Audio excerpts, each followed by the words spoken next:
show you the feed progression of the planer.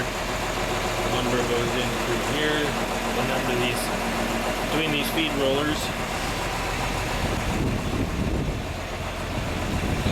And come through between these feed rollers.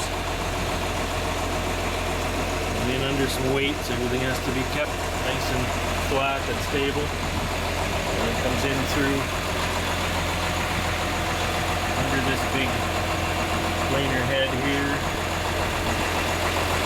It'll come right between these two planer heads right there. The sides of the plank. Continue on between these two exit feed rollers. And the newly planed, wonderful, beautiful lumber will emerge right here. Be put in the truck.